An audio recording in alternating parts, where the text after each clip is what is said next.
Hello, good evening dear English learners and welcome back to my YouTube channel English for Success. आपका बहुत बहुत स्वागत है.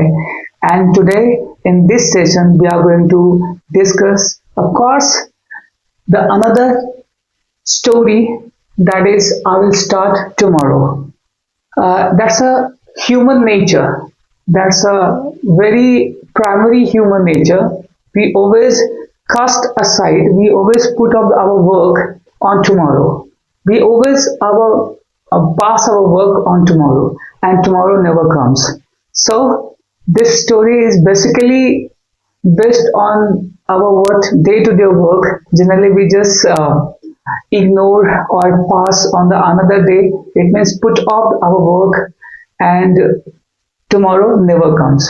So my purpose is same, to enhance your grammatical knowledge by explaining the story, Hindi explanation, vocabulary, and of course the many more. So let's get started.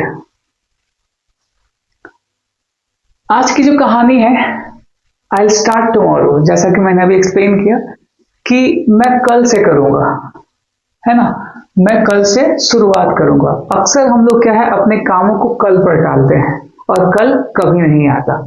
तो चलिए देखते हैं इस कहानी को.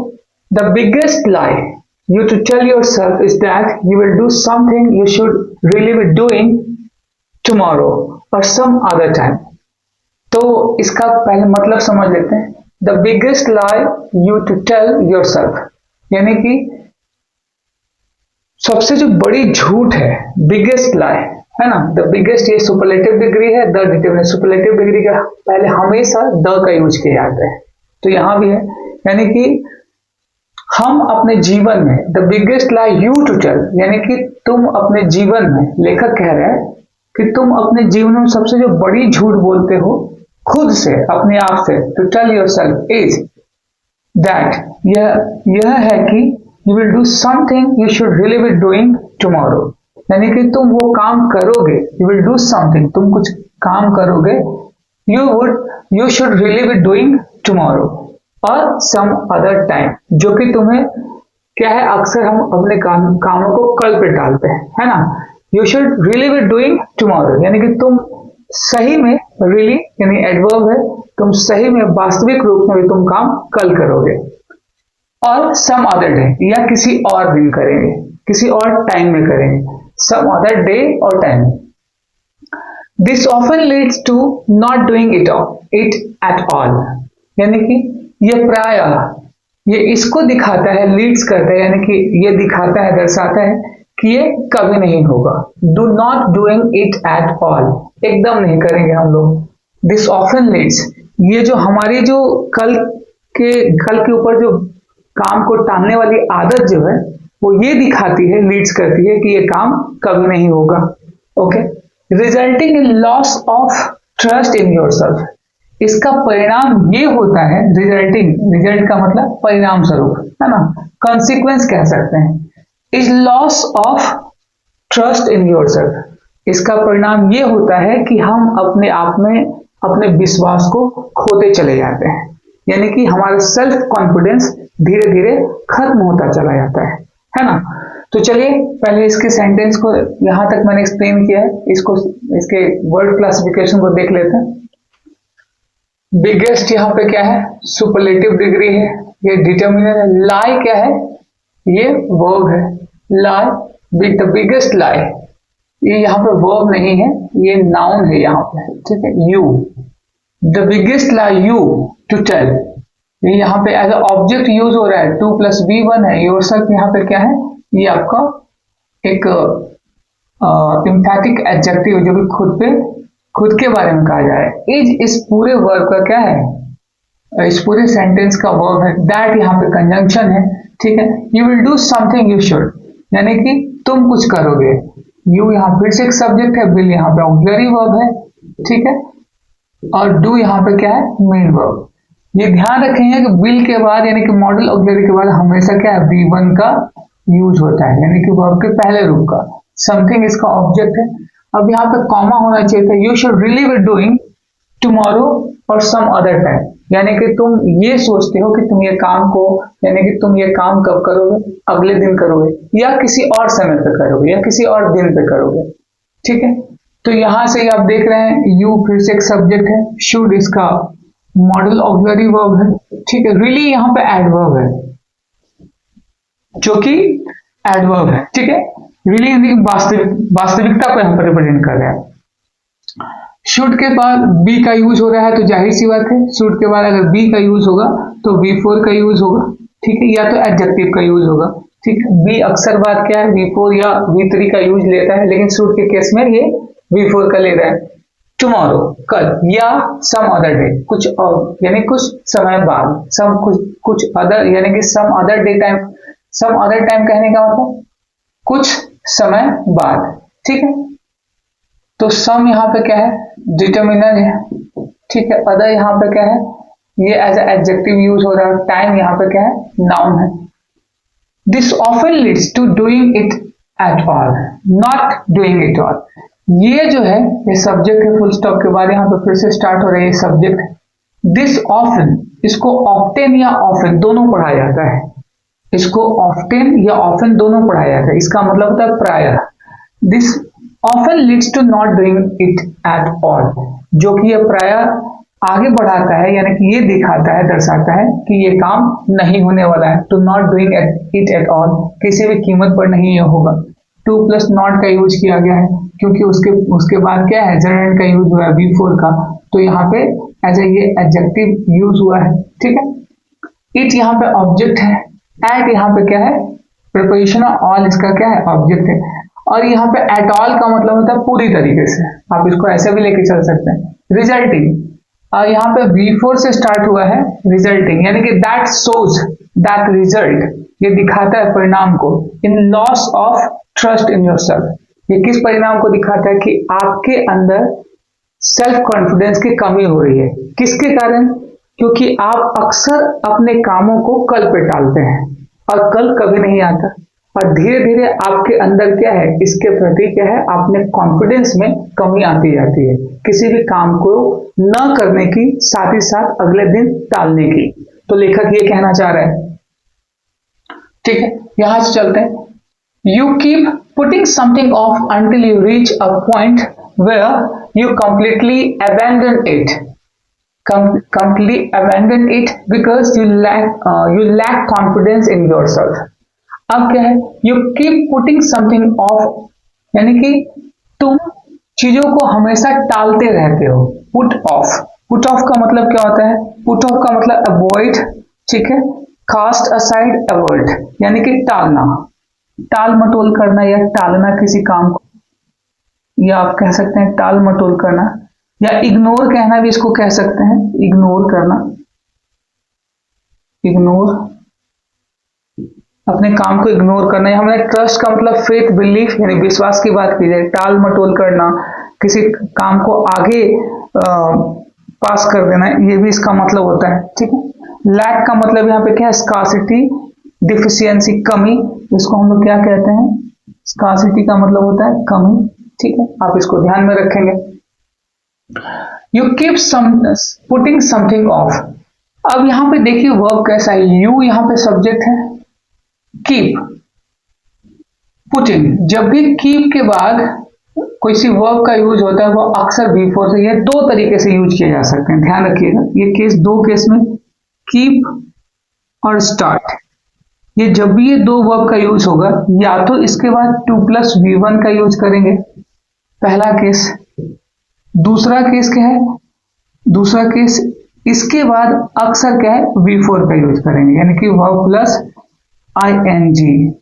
ठीक है, मैं अक्सर कहता हूं कि जब भी आप मेरे सेशंस को देखिए, आपके पास पेन और नोट कॉपी जरूर हो, ताकि आप जरूरत की जो चीजें जो मैं एक्सप्लेन कर रहा हूं या वोकैबुलरी, आप उसको नोट करते चले, तभी आप इसको पूरी तरीके से रिवाइज कर पाएंगे, यानी कंटिन्यू कर पाएंगे, ये जरूरी है। Okay, you keep putting something of. तो जब हम कभी फ्रेजल वर्ब का यूज करते हैं तो उसके बीच में नाउन का भी यूज करते हैं, तो आप देख सकते हैं समथिंग यहाँ पे नाउन है, तो हम इसको ऐसे भी बोल सकते हैं, you keep putting of something, हम इसको ऐसे भी लिख सकते हैं। ठीक, तो आप हमेशा चीजों को टालते रहते हैं until, जब तक कि नहीं, ये कंजंक्शन है, ठीक है, ये कंजंक्शन है, ये इसका मतलब होता है जब तक कि नहीं। until के बाद जो भी सेंटेंस यहाँ पे यूज होंगे उसके साथ नॉट का यूज नहीं किया जाएगा, ठीक है, ये ध्यान रखेंगे। until you reach a point, जब तक कि आप एक पॉइंट पे यानी एक समय पर नहीं पहुंच जाते, उस स्थिति में नहीं पहुंच जाते where you completely abandon it, यानी कि उस समय जब आप इसको क्या है, जहां आप इस पूरी तरीके से इसको क्या करते हैं, छोड़ देते हैं। abandon का मतलब क्या होता है? abandon का मतलब होता है cast aside, यहां आप देख रहे हैं cast aside, avoid भी कह सकते हैं, पूरी तरीके से उसको cast aside, avoid कर देना, avert कर देना, ठीक है, यहां भी देखिए इसका मतलब avert कर देना है। तो ये जो आप वर्ड देख रहे हैं abandon का मतलब क्या होता है? abandon का मतलब आप कह सकते हैं wave, desert भी कह सकते हैं। abandon का मतलब यहाँ पे आप desert, DESERT, desert यानी कि छोड़ देना, desert it यानी कि उस स्थान पर उस समय पे चलाते हैं जब आप चीजों को छोड़ देते हैं पूरी तरीके से, कंप्लीटली यहाँ पे एडवर्ब है, ये वर्ब है और ये इट इसका ऑब्जेक्ट है। बिकॉज यहाँ पे कंजंक्शन स्टार्ट हुआ है, बिकॉज अक्सर अपने बात जो है, ये जो बिकॉज है, ये कंजंक्शन, ये कारण और परिणाम को दिखाता है। अगर एक तरफ कारण होगा तो उसका परिणाम होगा, अगर परिणाम पहले है तो दूसरी तरफ कारण को रिप्रेजेंट करता है। यू लैक कॉन्फिडेंस, क्योंकि आपके अंदर आपके कॉन्फिडेंस में कमी आ गई है। लैक का मतलब यहाँ पे क्या है? स्कार्सिटी, डिफिशियंसी, कमी होना, क्योंकि आपके कॉन्फिडेंस में कमी आ गई है। In yourself, you lack confidence in yourself, क्योंकि आपको अपने ऊपर भरोसा नहीं है, यानी कि आपका भरोसा कम हो गया है। If truly intend to do something, you really need to do it now without hesitation and without excuses. That's when you will overcome yourself and it will be much easier for you in the future. अच्छा, अब देखिए यहाँ पे if clause से start हुआ है, ये दूसरा सेंटेंस है, ठीक है, इसको पहले देख लेते हैं। you सब्जेक्ट है, ये verb है यहाँ पे lack, confidence इसका ऑब्जेक्ट है, नाउन है, in preposition और yourself क्या है? एक emphatic pronoun है यहाँ पे, yourself, ठीक है। emphatic pronoun जो emphasize करता है सब्जेक्ट के बारे में, ठीक है। if यहाँ पे क्या है? ये कंडीशनल को दिखा रहे हैं। truly यहाँ पे क्या है? एडवर्ब है। तो यहाँ पे एक सब्जेक्ट की आवश्यकता है, यहाँ पे मैंने एक सब्जेक्ट छोड़ा है you, if you truly intend to do, ठीक है। अब यहाँ ये सेंटेंस प्रॉपर हो गया, क्यों? क्योंकि if है, ये क्या है? एक कंजंक्शन है, तो इसके बाद सब्जेक्ट होना जरूरी है, अनिवार्य है, तो यहाँ पे यू होना चाहिए, क्योंकि यू के बारे में ही बात की जा रही है। If you truly intend to do, अगर आप वास्तविक रूप में, इंटेंड का मतलब इच्छुक होना है ना, सीख कह सकते हैं इसको, सीख, ठीक है, इंटेंशन होना, अगर आप वास्तविक में ये करना चाहते हैं आप, ठीक है, आप वास्तविक रूप से आपका इंटेंशन है टू डू समथिंग, कुछ करने की, टू डू समथिंग और रियली नीड टू डू, और आप जरूरत है इसको करने की, है ना। रियली यहाँ पे फिर से एक एडवर्ब है, यानी कि उसको करना चाहते हैं आप वास्तविक रूप। डू इट नाउ, इसको अभी कीजिए, डू इट नाउ, डू यहाँ पे वर्ब है, इट इसका ऑब्जेक्ट है, नाउ यहाँ पे क्या है? एडवर्ब ऑफ टाइम है, अभी कीजिए, विदाउट प्रिपोजिशन है, प्रिपोजिशन अक्सर अपने बात के लिए था ऑब्जेक्ट, तो हेजिटेशन यहाँ पे क्या है? नाउ, ठीक है। तो इसको आप अभी कीजिए बिना किसी हेजिटेशन के। हेजिटेशन का मतलब क्या होता है? बिना किसी झिझक के, हिचकिचाहट के, ठीक है। तो हेजिटेशन का मतलब यहाँ पे क्या है? हेजिटेशन का मतलब है रिडक्शन, ठीक है, बिना किसी झिझक के, बिना किसी हेजिटेशन के, प्रॉब्लम के।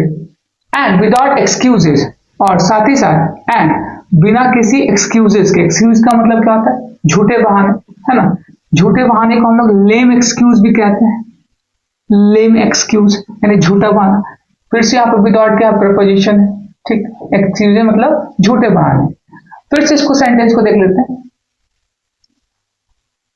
यहां से चलिए चलते हैं इस वजह, you keep putting something of, आप हमेशा चीजों को टालते रहते हैं, अनटिल, जब तक कि यू रीच अ पॉइंट, जब तक आप एक स्थिति में ना पहुंच जाए, वेयर, जहां यू कंप्लीटली अबैंडन इट, आप पूरी तरीके से इसको छोड़ नहीं देते। क्योंकि you lack confidence in yourself, क्योंकि आपके अंदर आत्मविश्वास की कमी हो चुकी है। If you truly intend to do something, अगर वास्तविक रूप में आपकी इच्छा है, अगर आप चाहते हैं टू डू समथिंग, कुछ करने के लिए, और रियली नीड टू डू, और ये करने की जरूरत है, आवश्यकता है, डू इट नाउ, इसको अभी कीजिए, विदाउट हेजिटेशन, बिना किसी हिचकिचाहट के, एंड विदाउट एक्सक्यूजेज, बिना किसी बहाने के, झूठे बहाने के, एक्सक्यूजेस के। दैट्स व्हेन, तभी, दैट्स व्हेन का मतलब क्या होता है? तभी। दैट्स व्हेन का मतलब यहां पे क्या होगा? तभी, तभी यू विल ओवरकम योरसेल्फ, तभी आप अपने ऊपर क्या है, अपने परेशानियों के ऊपर ओवरकम कर पाएंगे, यानी कि विजय प्राप्त कर पाएंगे। ठीक है, ओवरकम का मतलब क्या? कॉन्कर करना। वैंकिश कह सकते हैं, पुट ऑफ कह सकते हैं, पुल ऑफ कह सकते हैं, सॉरी ये पुल ऑफ है, PULLOFF, पुल ऑफ, यानी कि आप अपने इस कमजोरी के ऊपर काबू पा सकेंगे। कमजोरी किस चीज का?